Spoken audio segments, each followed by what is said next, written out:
എൻ്റെ തലക്കിട്ട് ഒരൊറ്റ തട്ടി കഴിഞ്ഞപ്പോൾ എനിക്കങ്ങ് ദേഷ്യം വന്നിട്ട് ഞാൻ ഏറ്റിട്ട് ഒരടി കൊടുത്തു എന്നുള്ള സത്യമാണ്. അടി അകത്ത് ചോറ് വിളമ്പിക്കൊണ്ട് നിൽക്കുമായിരുന്നു. ആ ചോറും കൊണ്ട് ഇങ്ങ് വന്നിട്ട് ആ ചോറൊറ്റ മുഖത്തോട്ട് ഒരൊറ്റ ഏറ് വന്നിട്ട് ആ സ്റ്റീലിൻ്റെ ഒരു പ്ലേറ്റ് അതിന് 2 അടി കാരണത്ത്. കേട്ടതെന്ന് പറഞ്ഞു കഴിഞ്ഞാൽ രാത്രിയിൽ ഇങ്ങനെ ഫോൺ വരുമ്പം ഫോണും എടുത്തോണ്ട് ഞാനും ഇവളും മാത്രം തന്നെ ഉള്ളൂ വീട്ടിൽ. അത് കഴിഞ്ഞാണ് ഇപ്പം മോള് വീട്ടിലേക്ക് താമസമാക്കിയത്. അപ്പോൾ അന്നേരം ഈ ഫോൺ വരുമ്പോൾ ഒക്കെ ഈ ഫോണും എടുത്തോണ്ട് പുറകിൽ പോയി നിന്നിട്ട് ഇങ്ങനെ പറയുന്നേക്കാം. ആരാ എന്താണെന്നുള്ളതൊന്നും എനിക്ക് തിരിയില്ല പെട്ടെന്ന്. തളിപ്പറമ്പ് സ്റ്റേഷനിൽ നിന്ന് നിങ്ങളോട് വീട്ടിലോട്ട് കൂടെ പൊക്കോളാൻ പറഞ്ഞോ? തളിപ്പറമ്പ് സ്റ്റേഷനിൽ നിന്ന് അങ്ങനെ ഒരു ഞാൻ പറയുന്ന രീതിയിൽ അംഗീകരിക്കാതെ നിങ്ങൾ പോയിട്ട് നിങ്ങൾ ഒന്നിച്ച് ജീവിക്കുന്ന SI പറഞ്ഞു കഴിഞ്ഞാൽ എനിക്ക് അങ്ങനെ പോയി ജീവിക്കാൻ പറ്റുമോ മാഡം? പിന്നെ ഞാൻ ഈ നാളെ ഇതിൻ്റെ കൂടുതലാകൂലേ. ജനുവരിയിൽ വീടിൻ്റെ പണി തുടങ്ങി, അന്ന് തുടങ്ങിയ ഗതികേടാണിത്. അവൻ അവിടെ കല്ല് കെട്ടാൻ വന്നു. ഞാൻ പറഞ്ഞില്ല, കല്ലുകെട്ട് വേറെ ആളെ കൊണ്ട് ചെയ്യിപ്പിച്ചു. അതിന് കല്ല് വെക്കാൻ ഒരുത്തം വന്നു. അവൻ വന്നതോടുകൂടി ആകെ ഒരു അടയ്ക്കമണി പോലെ ഇത്ര പൊക്കമുള്ളൂ, ഒരു താടിയൊക്കെ വെച്ചിട്ട് ഒരുത്തം പല്ലുമൊക്കെ വന്ന് കോഴിക്കോടുകാരനാണ്. അതിന് ഒരു സ്കൂട്ടിയുണ്ട്. അവിടെ പണിക്ക് വന്ന അന്ന് മുതൽ ഇവൻ കയറിയിട്ട് പിള്ളേരെ അങ്ങോട്ട് ഈ സ്കൂട്ടി പഠിപ്പിക്കൽ, ഈ മോളെ സ്കൂട്ടി പഠിപ്പിക്കൽ, അങ്ങനെ ആയി ലാസ്റ്റ് ഞാനവിടെ നിൽക്കുന്നുണ്ടല്ലോ. ഞാനവിടെ നിൽക്കുന്ന ഇപ്പോൾ ഒരു തടസ്സമായി. എന്നിട്ട് ഒരു ദിവസം ഞാൻ നോക്കുമ്പോൾ ഉണ്ട് ഈ തള്ളയും കയറ്റിക്കൊണ്ട് ഇവൻ വരുന്നു. ഞാനവിടെ ഇല്ലാന്നും കണ്ടു വന്നതാണ്. അവൻ ഞാൻ അന്നേരം വീട്ടിലുണ്ട്, കൊണ്ടുവിടാൻ വന്നതാണ്. അങ്ങനെ ഇവർ പല സ്ഥലത്തും രാത്രിയും പകലും എല്ലാം പോക്കുണ്ട്. ഇവളെ കൊണ്ടുവിടാനും കൊണ്ടുവരാനും ഇതൊക്കെ ആയിട്ട് പോക്കുണ്ട്. അത് കഴിഞ്ഞ് ഇവനവിടെ താഴെ വേറെ വീട്ടിൽ പണി പിടിച്ചു കൊടുത്തു. ഇവളുടെ കയറോപ്പിൽ തന്നെ പണി പിടിച്ചു കൊടുത്തു. അങ്ങനെയൊക്കെ എന്നിട്ട് പോകുമ്പോഴും വരുമ്പോഴും ഇവൻ വീട്ടിൽ കൂടെ കയറിയേ പോവുകയുള്ളൂ. വീട്ടിൽ കയറി പെരക്കാത്തിരുന്ന് ചായയൊക്കെ മേടിച്ചു കൊടുത്ത് അതെല്ലാം കുടിച്ചിട്ടൊക്കെ രാത്രിയാകുമ്പോഴും പോവുകയുള്ളൂ. ഇതിനൊക്കെ ഞാനൊരു തടസ്സമായി. പിന്നെ പശുവിനെ കറക്കാൻ തൊഴുത്തിൽ കയറി ഇരുന്ന് കഴിഞ്ഞാൽ പശുവിനെ കറക്കുമ്പോൾ അതിൻ്റെ നേരെ ഓപ്പോസിറ്റ് താഴെയാണ് പുതിയ വീട് പണിയുന്നത്. ആ വീട്ടിൽ ഞാൻ പണിതുകൊണ്ട് നിൽക്കുമ്പോൾ ഞാൻ എൻ്റെ കണ്ണുകൊണ്ട് കണ്ടതാണ്. പശുവിനെ കറക്കുന്ന പാല് പകുതി പുറത്തോട്ടാണ് പോവുക. ഇവിടെ തിരിഞ്ഞ് നോക്കും, ഇപ്പം മുകളിൽ നിൽക്കും പണിതുകൊണ്ട് നിൽക്കുന്നത്. കൈകൊണ്ടും കാലുകൊണ്ടും കാണിക്കലും എന്തൊക്കെയാണ്. വയസ്സ് ഇത്രയും പ്രായം. എൻ്റെ ഭാര്യ എന്ന് പറയുമ്പോൾ എന്നെ കയ്യിലും കാര്യം 10 വയസ്സിന് എളുപ്പമുണ്ട്. എനിക്ക് 63 വയസ്സുണ്ട്. 10 വയസ്സിന് ഇളയതാണ്. വായിലെ പല്ല് വെപ്പ, ഷുഗറും പിടിച്ച് ഏക്കാൻ മേലാത്ത അവസ്ഥയിൽ ഇപ്പോൾ ആയിട്ടുണ്ട്. പക്ഷെ എന്നാലും ആളിരിക്കുന്ന കണ്ടില്ല. തീറ്റയ്ക്ക് ഒരു പ്രശ്നവുമില്ല. ഇവനൊരു നാനോ കാറുണ്ട് പുതിയതെടുത്ത് ആദ്യം കൊണ്ടുവന്നിട്ട് ഇവിടെ കൊണ്ടുവന്നിട്ട് എൻ്റെ ഭാര്യ എൻ്റെ മൂത്ത മോളെയും മക്കളെയും കൂടി കൂട്ടിയിട്ട് കറങ്ങാൻ അവൻ കൊണ്ടുപോയത്. അവൻ്റെ ഭാര്യയെ മക്കളെയല്ല, എൻ്റെ വീട്ടിൽ വന്നിട്ട്. ഇതൊക്കെ ഞാൻ എന്തോരം സഹിക്കുക. ഇതൊക്കെ കണ്ടു കഴിഞ്ഞപ്പോൾ ഇതിനെ പറ്റിയിട്ടൊക്കെ പറയുമ്പോഴാണ് എന്നെ കൊള്ളിയിലായത്. കാവൽ പട്ടി എന്നാണ് പറഞ്ഞത്. 3 ദിവസം എന്നിട്ട് ഞാൻ അവിടെ നിന്ന് ഇറങ്ങി പോന്നിട്ട് ഞാൻ ആ വീട്ടിൽ കയറി ചെന്ന് കഴിഞ്ഞ് 3ാമത്തെ ദിവസം എൻ്റെ മോൾ എന്നോട് പറഞ്ഞു, കയറിയിട്ടുണ്ടെങ്കിൽ നിൻ്റെ കാലേ മുട്ട് ഞാൻ തല്ലി ഓടിക്കും, ഇറങ്ങി പൊക്കോളാം, ഇനി വൈകുന്നേരം ഇങ്ങോട്ട് വന്നേക്കരുന്ന് പറഞ്ഞു. 3 ദിവസം ഞാൻ ഇറങ്ങി പോന്നിട്ട് ഞാൻ കയറി ചെന്നു. 3 ദിവസം ഞാൻ വെറും പട്ടിണിയാണ് മാഡം. ഈ മക്കളെ കുറിച്ചിട്ട് ഈ ഉള്ള ബന്ധത്തെക്കുറിച്ച് പൊതുജനങ്ങളോടോ അല്ലെങ്കിൽ വേറെ ആളുകളോടോ സംസാരിച്ചിട്ടുണ്ടോ? ഞാൻ കൂടുതൽ പുറത്ത് അറിയിച്ചിട്ടില്ല.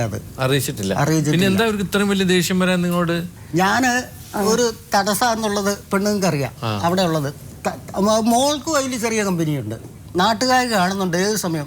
ദേവസ്വം നിനക്ക് നിർത്തിക്കൂടുമെന്ന് എന്നോട് ചോദിക്കുന്നു. അല്ല, നിങ്ങളെ ഭാര്യയോടും മക്കളോടും ഇതിനോട് ചോദ്യം ചെയ്യുന്നുണ്ടോ? എന്തിനാണ് ഇയാൾ ഇങ്ങനെ വരുന്നത്? അല്ല, നിങ്ങൾ ഞാൻ ഇതിനെ പറ്റിയിട്ടൊന്നും ചോദിക്കില്ല. അല്ല, അതിന്റെ പേരിൽ ഒരു വഴക്കുണ്ടായിട്ടില്ല. ഇതുവരെ ഉണ്ടായിട്ടില്ല. പക്ഷെ ഇത് ജനങ്ങൾക്കറിയാം. പക്ഷെ ഞാൻ 1-2 പേരെന്ന് പറഞ്ഞു കഴിഞ്ഞാൽ എൻ്റെ മൂത്ത അളിയൻ്റെ മോനോട് ഞാൻ പറഞ്ഞു. പിന്നെ പാർട്ടിയിൽ 2-3 പേരോട് പറഞ്ഞു ഇങ്ങനെ ഇതിനെന്താ ഒരു വഴി എന്ന്. അപ്പോൾ അവർ പറഞ്ഞു നമുക്ക് അവന് 2 കൊടുത്തങ്ങ് വിട്ടേക്കാം. അതുകൊണ്ട് പരിഹാരമായില്ലല്ലോ. അവരാരെങ്കിലും വന്ന് വീട്ടിൽ വന്ന് ചോദിച്ച് പ്രശ്നം ചോദിച്ചിട്ടില്ല. ആരും ചോദിച്ചില്ല. ഈ പ്രശ്നം ചോദിച്ചിട്ട് പോലീസ് സ്റ്റേഷനിൽ കംപ്ലൈന്റ് കൊടുത്തു കഴിഞ്ഞപ്പോൾ ഈ നാട്ടുകാർ പാർട്ടിക്കാരെ കൊണ്ടുപോയി നിങ്ങളോട് പറഞ്ഞില്ലേ? ആ പാർട്ടിക്കാരൊക്കെ ഈ കാര്യങ്ങൾ പോലീസ് സ്റ്റേഷനിൽ പറഞ്ഞിട്ടുണ്ടോ? ഇങ്ങനത്തെ കാര്യങ്ങൾ പറഞ്ഞിട്ടില്ല. ഒരാൾ പറഞ്ഞു ഇതുപോലെ രമേശൻ മോശമായ രീതിയിലുള്ള ജീവിതം ഉണ്ടെന്ന് ഇങ്ങനെ പുറത്ത് മൊത്തത്തിലൊരു സംസാരം ഉണ്ടെന്ന് പറഞ്ഞപ്പോൾ SI അയാളെ പിടിച്ച് പുറത്തിറക്കി വിട്ടു. ഇറങ്ങണ പുറത്തൊന്നും പറഞ്ഞു. പിന്നെ ഇതിനെപ്പറ്റി ഞാൻ പറയില്ല. ഇങ്ങനെയുള്ള കാര്യങ്ങൾ ഞാൻ തന്നെ പറയാമെന്ന് പറയുമ്പോൾ അത് ഒരു മോശമാണല്ലോ എന്നുള്ള രീതി എന്നിട്ടും ഞാൻ ചിന്തിക്കുക. എൻ്റെ മനസാക്ഷിയുടെ ഇതുകൊണ്ടാണ്. ഇപ്പൊ നിങ്ങൾക്ക് ഇപ്പൊ ചുരുക്കത്തിൽ നിങ്ങളെ അവർക്ക് ഒഴിവാക്കണം. നിങ്ങൾ ഒഴിവാകാൻ തയ്യാറുണ്ടോ? എനിക്ക് അങ്ങനെയല്ല. എനിക്ക് ഇവളുമായിട്ട് ഇനി ഒന്നിച്ച് പോകാനായിട്ട് കഴിയല, യോജിക്കാൻ കഴിയല. യോജിച്ച് കഴിഞ്ഞാൽ ആ ജീവിതം ശാശ്വതമാകുകയില്ല. എനിക്ക് എവിടെയെങ്കിലും കിടക്കാൻ ഒരു ചെറിയൊരു കൂര വെച്ച് കിടക്കാനുള്ളൊരു കിടപ്പിടം അത്രയും കിട്ടിയാൽ മാത്രം മതി. ഞാൻ കഷ്ടപ്പെട്ട് ഉണ്ടാക്കിയതായതുകൊണ്ട് എനിക്ക് അത്ര മാത്രം മതി. ഇവരുടെ ഒരു നേരത്തെ ഭക്ഷണമോ യാതൊന്നും വേണ്ട. എന്നെ കൊണ്ട് പറ്റുന്ന കാലം വരെ ഞാൻ കഷ്ടപ്പെട്ട് ഇപ്പം ഞാൻ അവിടെ അടുത്ത് ഞാൻ താമസിച്ചതിൻ്റെ കുറച്ച് മുകളിലായിട്ടൊരു മുസ്ലിംസിൻ്റെ ഒരു മില്ലുണ്ട്. അതിൻ്റെ പുറകിലൊരു ഇതായിട്ട് അയാളൊരു സഹായം ചെയ്ത് അങ്ങനെ കിടക്കുക. ഹലോ, അനുജയാണോ? ഇത് ജീവിതം സാക്ഷി എന്നാണ്. ഉർവശിയാണ് അനുജ. ഇവിടെ പരാതി തന്നതിനെ കുറിച്ച് വല്ലതും അറിയാവോ? പരാതി തന്നെന്ന് പറഞ്ഞു ഇതിനിടയ്ക്ക് വിളിച്ചായിരുന്നോ? ദേവസ്വം ഇവിടെ വന്നിരിക്കുന്നത് അദ്ദേഹത്തിന് കിടപ്പാടമില്ല, കയറി താമസിക്കാൻ നിവൃത്തിയില്ല. അദ്ദേഹത്തിന് അങ്ങനെ ഒരു സഹായം ചെയ്യണമെന്ന് പറഞ്ഞിട്ടാണ്. അനുജ, എന്ത് പറ്റി? ഈ മൂത്ത ചേച്ചിയും ഈ അമ്മയും വളരെ ക്രൂരമായിട്ട് അദ്ദേഹത്തോട് പെരുമാറുകയും ഉപദ്രവിക്കുകയും ഒക്കെ ചെയ്യുന്നതിന്റെ കാരണം എന്താ? പിന്നെ അവരിപ്പോ ഊതിപ്പെരിപ്പിച്ചുകൊണ്ട് നടക്കുന്നെന്ന് മാത്രമേ ഉള്ളൂ. കുടുംബത്തിൽ ആ അപ്പന് നിൽക്കാൻ വേണ്ടി കഴിയല്ല, അത്രേ ഉള്ളൂ. വേറെ കാര്യങ്ങളൊന്നുമില്ല. കുടുംബത്തില് അച്ചാച്ചനെ നിൽക്കാൻ പറ്റുന്നില്ല. നിൽക്കാൻ പറഞ്ഞിട്ട് തളിപ്പറമ്പിന്ന് എല്ലാരും പറഞ്ഞു, സ്റ്റേഷനിൽ തന്നെ പറഞ്ഞു, SI പറഞ്ഞു നിൽക്കെന്ന് പറഞ്ഞിട്ട് നിൽക്കുകയല്ലെന്നാണ് പറയുന്നത്. പിന്നെ ഞങ്ങൾ എന്നാ ചെയ്യേണ്ടത്? കൂടുതൽ ഞങ്ങൾ ആരും ഇറക്കി വിട്ടിട്ടും ഇല്ല. അല്ല അനുജ, ഉപദ്രവിക്കൊക്കെ ചെയ്തെന്ന് പറയുന്നു. ഉപദ്രവിച്ചിട്ടില്ല. കള്ളുകൂടിയും കഴിഞ്ഞ് വന്നിട്ട് രണ്ടുപേര് അവര് കെട്ടിയോനും കെട്ടിയോളും തമ്മിൽ രണ്ടുപേരും അങ്ങോട്ടും ഇങ്ങോട്ടും വഴക്കായി. വഴക്കുണ്ടാക്കി രണ്ടുപേരും.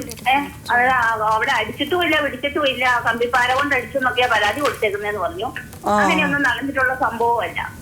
അമ്മച്ചിക്ക് അടിച്ചു വന്നേരം സ്വാഭാവികമായിട്ട് ഒരാൾ അടി കിട്ടുമ്പോൾ പിടിച്ചു തള്ളിയിട്ടല്ലോ, സ്വാഭാവികമാണല്ലോ. അങ്ങനെയുള്ള കാര്യങ്ങളൊക്കെയാണ്. ഇപ്പൊ അതല്ല, ഇപ്പൊ ഇവരെല്ലാരും കൂടെ ഊതിപ്പേൽപ്പിച്ചു കൊണ്ട് നടക്കുവാണ്. കിടപ്പാടമില്ലെന്ന്. എങ്ങനെയാ കിടപ്പാടമില്ലാണ്ടാവുന്നേ? ഉള്ള സ്ഥലവും വീടും അവിടെ ഉണ്ട്. അവനവന്റെ വീട്ടിൽ അവനോ നിക്കണം. നിക്കുകയല്ല. ഇപ്പൊ ആരെക്കൊണ്ടുണ്ട് ഒരു മകള് ഉള്ളത് നേരത്തെ ഒളിച്ചോടി പോയതാ. ഇപ്പൊ അവളുടെ പുറകെ നടക്കും. അവള് കൊണ്ടുപോകുന്നു. പക്ഷെ അവളോട്ട് കൊണ്ടുപോവുകയില്ല. ഇപ്പൊ അപ്പനെ കരുവാക്കിക്കൊണ്ട് ഇവരെല്ലാരും കൂടെ കളിച്ചോണ്ടിരിക്കുക. ഞങ്ങൾക്ക് ഇനി എനിക്കൊന്നും പ്രത്യേകിച്ച് പറയണ്ടത്. തളിപ്പറമ്പ് SIയുടെ മുന്നിൽ നിന്ന് പറയാനുള്ള കാര്യങ്ങൾ ഞങ്ങളുടെ മക്കളും അച്ചാച്ചന് പറയേണ്ട അച്ചാച്ചനും പറഞ്ഞു, അമ്മയ്ക്ക് പറയാനുള്ള അമ്മയ്ക്കും പറഞ്ഞു, SI പറഞ്ഞു നിങ്ങൾ വീട്ടിൽ പോകും, കുടുംബത്തിൽ പോകുന്നു പറഞ്ഞിട്ട് പോകാൻ പറ്റാത്ത കാര്യങ്ങൾ ഇനിയിപ്പം ഞങ്ങൾക്കൊന്നും പറയാനില്ല. ഇനി എന്താന്ന് വെച്ചാല് അവനവൻ തന്നെ തീരുമാനിച്ചോളുക. അനുജ, അപ്പൻ ഇദ്ദേഹം സമ്പാദിച്ച പിന്നെ കഷ്ടപ്പെട്ടുണ്ടാക്കിയ പൈസയിലല്ലേ ആ വസ്തു വാങ്ങിച്ചിരിക്കുന്നത്? 80 സെന്റ് വാങ്ങിച്ചിരിക്കുന്നത് അമ്മച്ചിക്ക് അമ്മച്ചിയുടെ അപ്പം കൊടുത്ത വീതം വിറ്റ് മേടിച്ച സ്ഥലമാണ് അത്. അപ്പനും കഷ്ടപ്പെട്ടിട്ടുണ്ട്. കഷ്ടപ്പെട്ടിട്ടില്ലെന്നും വീടിന് വേണ്ടി ചെയ്തിട്ടില്ലെന്നും അല്ല, ചെയ്തതുകൊണ്ട് എന്റെ അമ്മച്ചിക്ക് അമ്മച്ചിയുടെ അപ്പം കൊടുത്ത സ്ഥലം വിറ്റ് മേടിച്ച സ്ഥലമാണ് അത്. അപ്പം ഗൾഫിൽ പോയിട്ടുണ്ട്, കഷ്ടപ്പെട്ടിട്ടുണ്ട്, ഞങ്ങളെല്ലാം നോക്കിയിട്ടുണ്ട്. നോക്കിന് അതെല്ലാം ഞങ്ങൾ സമ്മതിച്ചിരിക്കുന്നു. അതെല്ലാം എല്ലാ കുടുംബത്തിലും ഉള്ള കാര്യങ്ങൾ തന്നെയല്ലേ. ഈ പ്രശ്നം കൊണ്ട് പക്ഷെ ദേവസ്വം പറഞ്ഞത്, ദേവസ്വം അവിടെ ചെന്ന് ആദ്യം ഒരു 10 സെന്റ് വാങ്ങിച്ചു, അവിടെ ചെറിയൊരു പെര കെട്ടി, പിന്നെ 70 സെന്റ് അദ്ദേഹം കഷ്ടപ്പെട്ട് വാങ്ങിച്ചതാണ്. അപ്പൊ മൊത്തം 80 സെന്റ് എന്റെ പിന്നെ വീട്ടിലുള്ള മറ്റുള്ളവർ അധ്വാനിച്ചതും ഒക്കെ എന്ത് ചെയ്യും? അപ്പം കഷ്ടപ്പെട്ടത് മാത്രമേ ഉള്ളൂ. അപ്പം പറയുമ്പോ അപ്പം ചെയ്തത് മാത്രമേ ഉള്ളൂ. ഞങ്ങളൊക്കെ ഞങ്ങളുടെ അറിവായ കാലത്ത് ഞങ്ങളുടെ ചെറുപ്പം മുതലേ നല്ലോണം കഷ്ടപ്പെട്ട് തന്നെ വളർന്നവരാ. അപ്പന്റെ സ്വന്തം തടി നോക്കി അപ്പൻ ജീവിച്ചു. 20 വർഷം അപ്പൻ ഗൾഫിൽ കിടന്നെങ്കിൽ അപ്പൻ സുഖമായിട്ട് അപ്പം 20 വർഷം അപ്പൻ സുഖിച്ചു. അത് മാത്രമേ പറയാനുള്ളൂ. എന്തെല്ലാം വൃത്തികെട്ട വർത്താനങ്ങളാ സ്വന്തം ബ്രഹ്മനോത്തിനെ മക്കളെ പറ്റി പറഞ്ഞെങ്കിൽ എന്നെ കെട്ടിച്ച വീട്ടിൽ പോലും എനിക്കൊരു ധൈര്യമില്ല. ആ കാര്യം പറഞ്ഞ ഈ അപ്പം കാരണം. ഈ പ്രായമായ സമയത്ത് ഇയാൾക്ക് വല്ലതും കുടുംബത്തിൽ മര്യാദയ്ക്ക് നിൽക്കാവോ? ഈ എന്നെ ഇതിൽ കൂടുതൽ വേണ്ടല്ലോ. അപ്പൊ ഇനി അവിടെ വന്ന് താമസിക്കുകയാണെങ്കിൽ നിങ്ങൾക്ക് വേറെ പ്രശ്നമൊന്നുമില്ലല്ലോ. അമ്മയപ്പനും ജീവിച്ചിരിക്കുന്നിടത്തോളം കാലം രണ്ടുപേരും ഒരുമിച്ച് വേണം തന്നെ ഞങ്ങളുടെ ആഗ്രഹം. ഞങ്ങൾക്കൊരു പ്രശ്നമില്ല. അപ്പനവിടെ വന്ന് ജീവിക്കുന്നതുകൊണ്ട് എനിക്കൊരു പ്രശ്നമില്ല. ശരി അനുജ, ശരി, ഓക്കെ. അവരവരുടെ അഭിപ്രായം. നിങ്ങളൊന്നും അവരോട് പറഞ്ഞിട്ടില്ല എന്നുള്ള ഒരു വിഷമം? അവരോട് ഇത് പറയേണ്ട കാര്യമില്ല. അവരാണല്ലോ ഇതെല്ലാം ചെയ്തത്. പിന്നെ ഞാൻ അവരോട് പിന്നെ എന്താ പറയേണ്ടത്? ഈ 2 ചേച്ചിമാരെ കെട്ടിച്ചു വിട്ടത് നല്ല കുടുംബത്തിലാണ്. അതിൽ മൂത്ത ചേച്ചിയുടെ കുടുംബം എന്ന് പറഞ്ഞിട്ടുണ്ടെങ്കിൽ പിന്നെ നല്ല രീതിയിൽ ജീവിക്കുന്നവർ, നല്ല പണമുള്ളവർ, അങ്ങനെ ഒരു ഇതാണ്. രണ്ടാമത്തെ ചേച്ചിയുടെ എന്ന് പറഞ്ഞാൽ ചേട്ടൻ ഫസ്റ്റ് ഹോട്ടലിൽ സപ്ലയർ ആയിട്ട് ജോലി ചെയ്യുന്ന ആളായിരുന്നു അവിടുന്ന്. അച്ചാച്ചനെ പോലെയാണ് 2 മക്കളും, 2 പേരും നല്ല കറുത്തതാണ്. അപ്പം പുള്ളിക്ക് പണ്ടേ ഞാൻ കറുത്തതാണല്ലോ, അപ്പം എന്നെ ആരും ഒരു ഇത് ചെയ്യുന്നില്ല എന്നുള്ള ഒരു ഫീലിംഗ് ഉള്ളതുകൊണ്ട് ഞാൻ അവളെ കുറച്ച് കൂടുതൽ സ്നേഹിക്കുക ചെയ്ത്. ഞാൻ ബാംഗ്ലൂരായിരുന്ന സമയത്ത് ഞാൻ കഷ്ടപ്പെട്ടത് മൊത്തം എൻ്റെ ഈ 2 ചേച്ചിമാർക്ക് വേണ്ടിയാണ് ഞാൻ ഉപയോഗിച്ചത്. ഞാൻ അവൾ ഇട്ട് പഴകിയ ഡ്രസ്സ് ഞാൻ ഇട്ടുകൊണ്ട് നടന്നു. മേഡത്തിന് അറിയോ, പുതിയത് ഞാൻ അവിടെ നിന്ന് മേടിച്ചോണ്ട് വന്നാൽ ഇന്ന് പോലീസ് സ്റ്റേഷനിൽ വെച്ച് ഞാൻ പറഞ്ഞു അതെല്ലാം അവൾ മറന്നുപോയി. അവൾ ഇട്ട് പഴകിയതിന് ശേഷം ഞാൻ ഉടുപ്പിടുന്ന, കാരണം അവൾക്ക് എന്നും ഒരു കുറ്റബോധം, ഞാൻ കറുത്താണല്ലോ, എന്നെ കാണാൻ ഗുണമില്ല, അങ്ങനത്തെ ഒരു ചിന്താഗതിയാണ് പുള്ളിക്ക്. അപ്പം ചേട്ടൻ എന്ന് പറഞ്ഞാൽ ചേട്ടൻ ഇച്ചിരി വയസ്സുണ്ട്, 35 വയസ്സന്ന് കെട്ടുന്ന സമയത്തുണ്ട്, ഇവക്ക് ചെറിയ പ്രായം ഉണ്ടായിരുന്നുള്ളൂ. അപ്പം അമ്മ നോക്കുമ്പോൾ നല്ല വെളുത്ത ചെറുക്കനാ, വയസ്സ് ഇച്ചിരി കൂടിയാലും പോട്ടെ എന്നുള്ള ചിന്താഗതിയിലാണ് കെട്ടിച്ചു കൊടുത്തത്. കെട്ടിച്ചു കൊടുത്തതോടെ ആദ്യത്തെ കൊച്ചുണ്ടായതോടെ ഇവളുടെ സ്വഭാവം അങ്ങ് മാറി. ഇപ്പൊ സംസാരിച്ച അനുജയുടെ കാര്യമാണ് ഞാൻ പറയുന്നത്. പുള്ളിക്കാരി എന്നെ ആദ്യത്തെ ഇതോടെ അമ്മായിയപ്പനെ ഇറക്കി വിട്ടു വീട്ടിൽ നിന്ന്. ഇപ്പം ചേട്ടന് ഈ എന്നിട്ട് രണ്ടുപേരൂടെ വഴക്ക് തുടങ്ങി. ചേട്ടനെ വല്ലാതെ മോശമായ രീതിയിൽ സംസാരിക്കാൻ തുടങ്ങി. നീ ഹോട്ടലിൽ ഗ്ലാസ് കഴുകുന്നവനല്ലേ, ബെന്നി എന്നാണ് ചേട്ടൻ്റെ പേര്. പുള്ളി സാധുവായ ഒരു മനുഷ്യൻ, നല്ല രീതിയിൽ എല്ലാവരോടും ഇടപെടുന്ന ഒരാളാണ്. അപ്പം നീ ഹോട്ടലിൽ ഗ്ലാസ് കഴുകുന്നവനല്ലേ എന്ന് പറഞ്ഞ് ഇവർ രണ്ടും എന്നും വഴക്കാണ് വീട്ടിൽ. അങ്ങനെ വഴക്കായി ഈ അമ്മയ്ക്ക് ഭയങ്കര സങ്കടമായി, അമ്മായിയമ്മയ്ക്ക്. എൻ്റെ മോൻ ഇത്രയും ദിവസം എങ്ങനെ ജീവിച്ച, ഇന്നിപ്പം കെട്ടിക്കഴിഞ്ഞപ്പം കണ്ടില്ലേ എങ്ങനെയായി, ഇപ്പം എൻ്റെ കെട്ടിയോനെ ഇറക്കി വിട്ടു, ഇനി എൻ്റെ സ്ഥിതി എങ്ങനെയാകും എന്ന് ഓർത്തിട്ട് ഇവരെന്നെ വെള്ളാടുന്ന സ്ഥലമൊക്കെ വിറ്റിട്ട് കരുവഞ്ചാല് തന്നെ ഒരു സ്ഥലം മേടിച്ചു. ഇപ്പം ആ സ്ഥലം ഇപ്പോൾ എഴുതിയേക്കുന്ന ഈ ബെന്നിച്ചേട്ടൻ്റെയും ഈ അനുജയുടെയും പേരില്ല, അമ്മയുടെ അപ്പൻ്റെയും പേരിൽ അവർക്കൊരാസ്തി ഉണ്ടാകണമല്ലോ.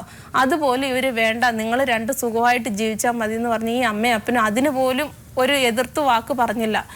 ഇങ്ങനെ ഇരിക്കുമ്പോൾ ഈ ബെന്നിച്ചേട്ടനെ കഴിഞ്ഞ ഒരു എത്ര മാസമായിട്ടുണ്ടാവും, ഓണത്തിന്റെ സമയത്താണ്. ഞാനിതൊന്നും അറിഞ്ഞില്ല. എന്നെ മറ്റുള്ളവർ വിളിച്ചു പറഞ്ഞ ചേട്ടൻ മേസ്തിരി പണിക്ക് പോയി. ഈ ഹോട്ടലിലെ പണി നിർത്തി, ഇവളുടെ വഴക്കോട് കൂടി ഹോട്ടലിലെ പണി നിർത്തി മേസ്തിരി പണിക്ക് പോയ സമയത്ത് തലവേദന വന്ന് ബ്ലഡ് വൊമിറ്റായി, തല ഇറങ്ങി അങ്ങ് വീണു. അന്നേരം പരിയാരത്ത് കൊണ്ടുപോയപ്പം പരിയാരത്ത് എന്ന് പറഞ്ഞു ഞരമ്പ് പൊട്ടി. സ്കാനിങ് ചെയ്തപ്പോൾ ഞരമ്പ് പൊട്ടി, നിങ്ങൾ എത്രയും പെട്ടെന്ന് മംഗലാപുരം കൊണ്ടുപോകണമെന്ന് പറഞ്ഞു. മംഗലാപുരം കൊണ്ടുപോകണമെന്ന് പറഞ്ഞപ്പോൾ ഈ അച്ചാച്ചനും ബെന്നിച്ചേട്ടൻ്റെ ആരോ രണ്ടുപേരും കൂടെ കൂട്ടിയിട്ട് ആംബുലൻസിൽ മംഗലാപുരത്ത് കൊണ്ടുപോയി. മംഗലാപുരത്ത് ചെന്നപ്പോഴത്തേക്കും പറഞ്ഞു ഞരമ്പ് പൊട്ടി, ഇനി 2 എണ്ണം ബ്ലോക്ക് ആയിട്ടുണ്ട്, എത്രയും പെട്ടെന്ന് ഓപ്പറേഷൻ ചെയ്തില്ലെങ്കിൽ ആളിൻ്റെ കാര്യം പറയാൻ പറ്റത്തില്ല എന്ന് പറഞ്ഞാൽ ഇവർ അവളുടെ സ്വർണ്ണമൊക്കെ ഉണ്ടായിരുന്നു, 1.5 ലക്ഷം രൂപയുടെ ഏകദേശം സ്വർണ്ണം ഉണ്ടായിരുന്നു. അതെല്ലാം കൂടെ കെട്ടിവെച്ച് ഓപ്പറേഷൻ നടത്തി എങ്ങനെയാണേലും. ബാക്കി ഹോസ്പിറ്റലിൽ നിന്ന് ഇറങ്ങാനായിട്ട് 4.5 ലക്ഷം രൂപ വേണമായിരുന്നു. ചേട്ടൻ നല്ല മനുഷ്യനായതുകൊണ്ട് കൂടെ പഠിച്ചവരൊക്കെ 10,000 15,000 ഇഷ്ടം പോലെ പൈസ ചേട്ടന് കിട്ടി. ഈ 1.5 ലക്ഷം അവർ മുടക്കിയതല്ലാണ്ട് വേറെ ഒരു പൈസ ചേട്ടന് വേണ്ടി അവർ മുടക്കിയിട്ടും ഇല്ല. ആ മനുഷ്യനെ ഇപ്പം ഇവള് പണിക്ക് വിട്ടേക്കും. 3 മാസം റെസ്റ്റ് എടുക്കണം എന്ന് പറയും. 3 മാസം പണിയെടുക്കരുതെന്ന് പറഞ്ഞ ഈ മനുഷ്യനെ ഇന്നിപ്പോൾ ഇത്രയും സംസാരിച്ചില്ല, അവള് പണിക്ക് വിട്ടു. എന്നിട്ട് ഇന്നലെ വന്നതാണ് ഞാനിവിടെ തിരുവനന്തപുരത്ത്. അപ്പം ചേട്ടൻ എന്നെ വിളിച്ചു, ടിൻറ്റു നീ എന്നെ ടിൻറ്റു എന്നാണ് വീട്ടിൽ വിളിക്കുന്നത്, എവിടെയാന്ന് ചോദിച്ചു. അപ്പം പറഞ്ഞു ചേട്ടൻ ഞാൻ ഇതുപോലെ വന്നേക്കുവാ, ചേട്ടൻ എന്നെ സുഖമില്ലെന്ന് ചോദിച്ചപ്പോൾ ഇല്ല ടിൻറ്റു, എനിക്ക് തീരെ വയ്യ, പനിയും തലവേദനയും വീണ്ടും തുടങ്ങിയെന്ന്. അപ്പം ഞാൻ പറഞ്ഞു ചേട്ടൻ ആരോഗ്യമൊക്കെ ശ്രദ്ധിക്കും, ഞങ്ങളിവിടെ വന്നേക്കുമോ, ഞാനും അച്ചാച്ചനും നമുക്കുള്ള കാര്യം ഇവിടെ തുറന്നു പറയാൻ, ചേട്ടന് ബുദ്ധിമുട്ടൊന്നും ഇല്ലല്ലോ എന്ന് ചോദിച്ചു. അപ്പം ചേട്ടൻ പറഞ്ഞു എനിക്ക് ഒരു ബുദ്ധിമുട്ടും ഇല്ല എന്ന്. അവരും എനിക്ക് സപ്പോർട്ടുണ്ട്. അതുപോലെ എൻ്റെ മൂത്ത ചേച്ചിയുടെ വീട്ടിൽ ഇവരെ രണ്ടുപേരെയും കെട്ടിച്ച് വിട്ട് വീട്ടിൽ അപ്പനമ്മമാരുമായിട്ട് അടിയും കൂടി. മൂത്തവള് ഞങ്ങളുടെ വീട്ടിലും വന്നേക്കുന്നു, രണ്ടാമത്തോള് സ്വന്തം അമ്മായിയമ്മനെ ഇറക്കി വിട്ടേക്കുവാണ്. ഇതുപോലെ തണ്ടി നടക്കുക. അവർക്കും ഇപ്പം കിടപ്പാടം ഇല്ല. സ്വന്തം ഈ അനുജ കെട്ടിയവന്റെ അപ്പനും അമ്മയും അവരും ഇങ്ങനെ അതിലിതിലെ നടക്കുക, പാവങ്ങൾ ആരും ഇല്ലാതെ. നിങ്ങൾക്ക് ആ പ്രദേശത്ത് അല്ലെങ്കിൽ ആ നിങ്ങളുടെ നാട്ടിൽ താമസിക്കണം എന്ന് നിർബന്ധമുണ്ടോ? അങ്ങനെ നിർബന്ധമൊന്നുമില്ല അല്ലേ? അതായത് ഒരച്ഛൻ വളരെ ബുദ്ധിമുട്ടായിട്ട് ജീവിക്കുക, കഷ്ടപ്പെട്ട് ജീവിക്കുക, അങ്ങനെ ചെയ്യുമ്പോൾ മക്കളൊക്കെ തന്നെ ഈ അച്ഛനെ നോക്കാൻ ബാധ്യസ്ഥരാണ് നിയമപ്രകാരം. മനസ്സിലായില്ലേ? ഇപ്പൊ എന്താ വെച്ചാൽ നിങ്ങൾക്ക് അവിടെ 2 പെൺകുട്ടികളും നിങ്ങൾക്ക് എതിരായിട്ട് പ്രവർത്തിക്കുന്നു, ഭാര്യ എതിരായിട്ട് പ്രവർത്തിക്കുന്നു. നിങ്ങൾക്ക് അവിടെ കൊണ്ടുപോയി അച്ഛനെ കൊണ്ടുപോയി ബുദ്ധിമുട്ട് വല്ലതും ഒരു ബുദ്ധിമുട്ടും ഞങ്ങൾക്കില്ല. ഇല്ല. ഞാൻ അത് അച്ചാച്ചനോട് പറഞ്ഞത്. അത് നിങ്ങൾ തയ്യാറുണ്ടോ? പക്ഷെ ഞാൻ പോകില്ല. ഒരു മക്കളെ ആശ്രയിച്ചിന് ഞാൻ പോവുകയില്ല. എങ്ങനെ? ഒരു മക്കളെ ആശ്രയിച്ചിട്ട് അവർക്കത് പിന്നെ ഒരു ഭാരമാകും. ഇനി ആ കുട്ടിയുടെ ജീവിതം കൂടി ചിലപ്പം ഞാൻ ചെല്ലുന്ന കഴിയുമ്പം തകരും. അവരുമായിട്ട് പിന്നെ വേറെ എന്തെങ്കിലും പ്രശ്നമാകും. കുറച്ചു കാലം കഴിയുമ്പം ഞാനൊരു ബാധ്യതയാവും. ഇപ്പം എൻ്റെ കൊച്ചിനുണ്ടാവില്ല, എൻ്റെ മോളായതുകൊണ്ട്. മറ്റേ അവർക്ക് അതൊരു ബുദ്ധിമുട്ടായിട്ട് വരും. നിങ്ങൾ അവർക്കൊരു ഉപകാരമാണെങ്കിൽ അവർക്ക് സ്വന്തം ഹോസ്പിറ്റലുണ്ട് പറയണോ, ആ ഹോസ്പിറ്റലിൽ എന്തെങ്കിലും ജോലി ചെയ്ത് അവരെ കാര്യങ്ങൾ നോക്കുമ്പോൾ നിങ്ങൾക്ക് അവർക്കൊരു സഹായം. വീട്ടിൽ താമസിക്കണമെന്നില്ല, അവിടെ വേറെ താമസിച്ചൂടെ? അതൊക്കെ ശരിയാണ്. ഹോസ്പിറ്റലുണ്ട്, അവൻ ഡോക്ടറാ, അവളും നേഴ്സ്. അപ്പം അങ്ങനെ വല്ല അറേഞ്ച്മെന്റ് ചെയ്യാൻ പറ്റുമോ? കാരണം എന്ന് വെച്ചാൽ നിങ്ങൾ നാട്ടിൽ കിടന്നാൽ ഇനിയും ബുദ്ധിമുട്ടുകൾ പലതും ഉണ്ടാവും. എവിടെ കിടന്നാലും ശരി ഈ വീട്ടുകാരായിട്ട് തല്ല്. അപ്പം അവർ പറഞ്ഞു കേട്ടില്ലേ, അവർ പറഞ്ഞ് അവരിവിടെ ഉണ്ടായിരുന്നെങ്കിൽ നമുക്ക് കുറച്ചും കൂടി കാര്യങ്ങൾ മനസ്സിലാക്കായിരുന്നു. ഇപ്പോൾ അവരെന്താ പറയുന്നത്, ആ 2 മക്കൾക്കും ഇപ്പോൾ വീട്ടിൽ പോകാൻ വയ്യ. കാരണം നിങ്ങൾ പല കാര്യങ്ങളും പറഞ്ഞ് നാട്ടുകാരോടും പറഞ്ഞ് നടക്കുകയാണ്. അതുകൊണ്ട് അവരുടെ ഫാമിലി ലൈഫ് പോലും ഡിസ്റ്റർബ്ഡ് ആയിരിക്കണോ, അവർക്ക് അങ്ങോട്ട് പോകാൻ വയ്യ. അവരുടെ ഭർത്താക്കന്മാർ, അവരുടെ വീട്ടുകാർ ഒക്കെ ആയിട്ട് ഇപ്പോൾ വളരെയധികം ഫ്രിക്ഷനാണ്. ഞങ്ങൾ ഒരു കാര്യം എല്ലാ പ്രവാസികളോടും പറയാൻ ആഗ്രഹിക്കുന്നത് എന്താ വെച്ചാൽ, വിശ്വാസമൊക്കെ നന്നു എല്ലാവരും. പക്ഷെ നിങ്ങൾ അവിടെ കഷ്ടപ്പെട്ട് ജോലി ചെയ്ത് ഉണ്ടാക്കുന്ന സ്വത്തുക്കൾ ഇവിടെ മേടിക്കുമ്പോൾ, ഈ നാട്ടിൽ മേടിക്കുമ്പോൾ, അത് നിങ്ങളുടെയും കൂടിയും പേരിലായിരിക്കണം. അതല്ലേ മാഡം? തീർച്ചയായിട്ടും. അയ്യോ, ഒരുപാട് പേർക്ക് ഇവിടെ തന്നെ പിന്നെ വന്നു സാർ. അതിനു മുമ്പ് ഒരു 3-4 കേസായി. ഇപ്പോൾ വീട്ടിൽ ഭാര്യയെ വിശ്വസിച്ചയക്കുക, കൂടപ്പറപ്പുകളെ വിശ്വസിച്ചയക്കുക, തിരിച്ചു വന്നു കഴിഞ്ഞ് ജോലിയൊക്കെ കഴിഞ്ഞ് വന്നു കഴിയുമ്പം ഒന്നുമില്ലാത്ത ഒരവസ്ഥ, വിലയുമില്ല. ദേവസിക്ക് വേണ്ടത് നിങ്ങൾക്ക് മാസം പൈസയാണോ അല്ലെങ്കിൽ കിടപ്പിടമാണോ, കിടപ്പാടമാണോ, എന്താ വേണ്ടത്? എനിക്കൊരു കിടപ്പേടം. അധ്വാനിക്കാൻ പറ്റുന്ന കാലം വരെ ഞാൻ അധ്വാനം ജീവിക്കും. എൻ്റെ മക്കളെ കിടപ്പാടം കിട്ടണമെങ്കിൽ ഒന്നില്ലെങ്കിൽ അവർ വന്ന് നമുക്കൊരു ധാരണയാക്കണം. ഇല്ലെങ്കിൽ നിങ്ങൾ അവിടുത്തെ കണ്ണൂരല്ലേ കണ്ണൂരുള്ള കുടുംബ കോടതിയിൽ ഈ വസ്തുക്കൾ നിങ്ങൾ അധ്വാനിച്ച് അത് പണം കൊണ്ട് ഭാര്യ വാങ്ങിച്ചതാണ്, അതുകൊണ്ട് അത് നിങ്ങളുടെ പേരിൽ തരണം എന്നാവശ്യപ്പെട്ടുകൊണ്ടുള്ള ഒരു ഹർജി കൊടുക്കുകയാണ് അവിടെ ചെയ്യേണ്ടത്. അതിന് നിങ്ങൾക്ക് സാമ്പത്തികമായി ബുദ്ധിമുട്ടുണ്ടെങ്കിൽ തളിപ്പറമ്പ് താലൂക്കിൽ കീഴിലുള്ള താലൂക്ക് ലീഗൽ സർവീസ് അതോറിറ്റി ഉണ്ട്, അവിടെ ബന്ധപ്പെടുകയാണ്. അതിനുള്ള സഹായങ്ങളൊക്കെ ഇവിടെ നിന്ന് ചെയ്തു തരും. ചെയ്യുകയാണെങ്കിൽ അവിടെ നിന്ന് അഡ്വക്കേറ്റിനെ ഫ്രീ ആയി വെച്ചുകൊണ്ട് നിങ്ങളുടെ കേസ് നടത്തുകയും നിങ്ങൾക്ക് കിട്ടാൻ വേണ്ടി ശ്രമിക്കുകയും ചെയ്യാം. പക്ഷേ അവിടെ കൊടുത്താൽ അവിടെ കോടതിയിൽ മീഡിയേഷനുണ്ട്. ഒരു കേസ് ഹർജി കൊടുത്ത ഉടനെ മീഡിയേഷൻ സെൻറ്ററിലേക്ക് അയക്കുകയും അവിടെ സെറ്റിൽ ചെയ്യാനുള്ള, ഇപ്പോൾ ഇവിടെ വന്നിട്ടില്ല പക്ഷെ അവിടെ വരും. കേസ് കൊടുത്താൽ നോട്ടീസ് അയച്ച് സമൻസ് അയച്ച് വന്നില്ലെങ്കിൽ എക്സ്പാർട്ടിയായി വിധിക്കാനുള്ള അധികാരം കോടതിക്കുണ്ട്. അതുകൊണ്ട് അവിടെ മീഡിയേഷൻ അയക്കുകയും മീഡിയേഷനിലൂടെ സെറ്റിൽ ചെയ്യാനുള്ള സാധ്യതകളുണ്ട്. അതാണ് ഒരു ഓപ്ഷൻ. പിന്നെ അടുത്ത ഓപ്ഷൻ, നിങ്ങൾക്ക് സാമ്പത്തികമായിട്ട് മാസം പൈസ സംഖ്യ വേണമെങ്കിൽ, നിങ്ങൾക്ക് അധ്വാനിക്കാനുള്ള ബുദ്ധിമുട്ടുണ്ടെങ്കിൽ 10,000 രൂപ വരെ കൊടുക്കാനുള്ള അധികാരം ഈ പറഞ്ഞ സീനിയർ സിറ്റിസൺസ് ആക്ട് എന്ന് പറയുന്ന നിയമപ്രകാരം RDO, നിങ്ങളുടെ തളിപ്പറമ്പിലുള്ള RDOക്ക് ഹർജി കൊടുക്കുകയാണെങ്കിൽ അവിടെ നിന്നും നിങ്ങൾക്ക് കിട്ടും. അതിൽ ഈ കുട്ടി ഉൾപ്പെടെ കൊടുക്കേണ്ടി വരും. അവിടെ നിങ്ങളുടെ ഭാര്യയും നിങ്ങളുടെ 2 മക്കളും 3 മക്കളെയും പ്രതികളാക്കി, അല്ലെങ്കിൽ ഇപ്പോൾ ഇവർക്ക് ഹർജി കൊടുക്കാം, നിങ്ങൾക്ക് ഹർജി കൊടുക്കാൻ വേണമെങ്കിൽ അതിന് നിങ്ങളും കൂടി ഒരു വിഹിതം കൊടുക്കണം. പരമാവധി കൊടുക്കാവുന്ന സംഖ്യ 10,000 രൂപയാണ് ആ കോടതിക്ക് കൊടുക്കാവുന്ന. ട്രൈബ്യൂണലാണ്, അത് ട്രൈബ്യൂണൽ അറിയപ്പെടുന്നത് RDO ആണ് ചെയ്യുന്നത്. അത് നിങ്ങൾക്ക് ചെയ്യാം. ഇല്ലെങ്കിൽ നിങ്ങൾക്ക് കുടുംബ കോടതിയിൽ തന്നെ ഹർജിയും കൊടുക്കുകയും ചെയ്യാം. നിങ്ങൾ ഇനി ആരെ പറ്റിയിട്ടും ഭാര്യനെയും കുട്ടികളെ പറ്റിയിട്ടൊന്നും ഈ മോശപ്പെട്ട കാര്യങ്ങൾ പറഞ്ഞു നടക്കരുത്. അത് നിങ്ങളുടെ കുടുംബത്തിന് തന്നെ മോശമാണ്. ഞാൻ പറയില്ലല്ലോ. ഇനിയിപ്പോൾ ഇത് കണ്ടു കഴിയുമ്പോൾ എന്നെ രാത്രിയിൽ ആളെ വിട്ട് ചിലപ്പോൾ കൊല്ലിക്കാൻ നോക്കും. ഓ, അങ്ങനെയൊന്നും ഉണ്ടാവില്ല. ഉണ്ടാവും സാർ, ഉണ്ടാവും. എത്രയോ പ്രാവശ്യം ഇങ്ങനെ ഇതായിട്ടുണ്ടെന്നറിയാം. അല്ല, അവർ മാറ്റം വരും. ഈ പ്രോഗ്രാം കണ്ടു കഴിയുമ്പോൾ അവർ ഒത്തിരി മാറ്റം വരും. നിങ്ങൾ പറഞ്ഞത് ശരിയാണെങ്കിൽ, ഞങ്ങൾക്കറിയില്ല, നിങ്ങൾ പറഞ്ഞത് ശരിയാണെങ്കിൽ ഒത്തിരി മാറ്റം വരും. ഇനി നിങ്ങൾക്ക് എന്ത് ചെയ്യാൻ പറ്റും എന്നുള്ളതിനെ കുറിച്ച് ചിന്തിക്കാം. ഞാൻ പറഞ്ഞു, അച്ചാച്ചനെ കൂട്ടിക്കൊണ്ട് പോകുന്നതിൽ എനിക്ക് ഒരു ബുദ്ധിമുട്ടും ഇല്ല. ഇനി അല്ല അച്ചാച്ചന് ഇവിടെ നിൽക്കാനേ ഇഷ്ടമെങ്കിൽ എന്നാ വേണ്ട ആ സഹായം ഞാൻ ചെയ്തു തരും. എന്ന് വയ്യഴികെ വരുന്നോ അന്ന് ഞാൻ കൂട്ടിക്കൊണ്ട് പൊക്കോളാന്ന് ഇപ്പം പറഞ്ഞേക്കുന്നത്. എന്തായാലും കുഞ്ഞുമോളും 2 പെൺമക്കളും, അവരോട് നമ്മൾ ഫോണിൽ സംസാരിച്ചത് നിങ്ങളും കേട്ടിട്ടുണ്ടാവും. കുറച്ച് പരുഷമായ ഭാഷയിൽ തന്നെയാണ് സംസാരിച്ചത്. എന്നോടല്ല, പൊതുവെ ഈ ഒരു കാര്യത്തെക്കുറിച്ചുള്ള പ്രതികരണം. അതിൽ നിന്ന് തന്നെ ഇപ്പോൾ ആ നാട്ടുകാർക്കും അവിടെ ഉള്ളവർക്കും ആ പ്രദേശത്തുള്ളവർക്കൊക്കെ അവരെക്കുറിച്ച് അറിയാവുന്നവർക്കൊക്കെ അറിയാം പൊതുവേ ഉള്ള അവരുടെ സ്വഭാവ രീതി എന്താണെന്നുള്ളത്. ഞങ്ങൾ അവരെ നേരിട്ട് കണ്ടിട്ടില്ല, നേരിട്ട് സംസാരിച്ചില്ല, അതുകൊണ്ട് കൂടുതൽ കാര്യങ്ങൾ പറയാൻ നിവർത്തിയില്ല. എങ്കിലും പറയുകയാണ്, ഒരു മനുഷ്യത്വപരമായ ഒരു പരിഗണന, ഒരു ന്യായം, അത് നിങ്ങളുടെ മനസ്സിൽ തോന്നുന്നു എങ്കിൽ, ഇദ്ദേഹം കഷ്ടപ്പെട്ട പൈസ കൊണ്ടാണ് ആ വസ്തു വാങ്ങിച്ചിട്ടുള്ളതെങ്കിൽ നിങ്ങൾ മക്കളും അമ്മയും ചിന്തിക്കണം. അദ്ദേഹത്തിനൊരു കടപ്പാടം കൊടുക്കാൻ നിങ്ങൾ ബാധ്യസ്ഥരല്ലേ, അത് നിങ്ങളുടെ കടമയല്ലേ എന്ന് ചിന്തിക്കുക. അത്രമാത്രമേ നമുക്ക് പറയാൻ നിവർത്തിയുള്ളൂ. നിങ്ങൾ നേരിട്ട് വരാത്തതുകൊണ്ട്. ഇപ്പം ആശ പറഞ്ഞതനുസരിച്ച് തന്നിഷ്ടക്കാരും തൻ്റെടികളുമായിട്ടുള്ള ഒരു അമ്മയും മക്കളും ആര് പറഞ്ഞാലും അനുസരിക്കില്ല, ആര് പറഞ്ഞാലും കേൾക്കില്ല. പോലീസുകാരാകട്ടെ, നാട്ടുകാരാകട്ടെ, അല്ലെങ്കിൽ ഒരു പറഞ്ഞ പോലെ പാർട്ടിക്കാരാവട്ടെ, ഒരു മധ്യസ്ഥത്തിന് ചെന്നു കഴിഞ്ഞാൽ വളരെ രൂക്ഷമായ സ്വരത്തിൽ സംസാരിക്കുന്ന പ്രകൃതക്കാരാണെങ്കിൽ ഇത്തരം കാര്യങ്ങളിൽ നാട്ടുകാർ തന്നെ ഇടപെടണം. നിങ്ങളാണ് ഇടപെടേണ്ടത്. ആ പരിസരത്തുള്ളവർ ഇതിൽ നീതിയും ന്യായവും എന്താണെന്ന് ഇപ്പം ഞങ്ങൾക്ക് ഇവിടെ ഉള്ളവരെക്കാൾ കൂടുതൽ നിങ്ങൾക്ക് ബോധ്യമുണ്ടെങ്കിൽ നിങ്ങൾ ഇടപെടണം.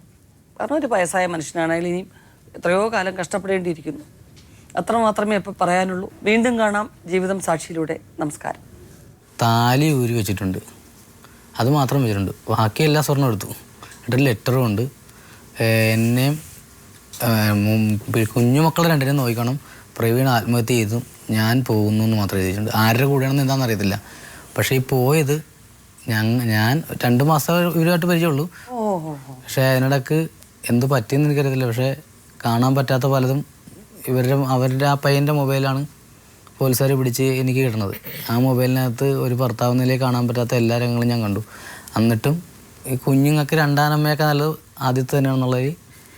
ഇളയ കുഞ്ഞിന് പാൽ കൊടുത്തിട്ടുണ്ടപ്പോൾ എന്നോട് പറഞ്ഞു കുളിച്ചിട്ട് വാ, ഞങ്ങളെല്ലാവരും ഭക്ഷണം കഴിച്ച് അടുത്ത അച്ഛനും കൂടെ കഴിച്ചോന്ന് പറഞ്ഞു. ഞാൻ പറഞ്ഞു ശരി, ഞാൻ കുളിക്കട്ടെ എന്ന് പറഞ്ഞ് ഞാൻ കയറിയ സമയത്ത് റൂം പുറത്തുനിന്ന് പൂട്ടി. എന്നിട്ട് കംപ്ലീറ്റ് പൈസയും കുഞ്ഞിൻ്റെ കഴുത്തേ കിടന്ന് കാതി കിടന്ന് എല്ലാ സ്വർണ്ണത്തിൻ്റെ മോളുടെ മൊത്തം ഊരിയെടുത്തു.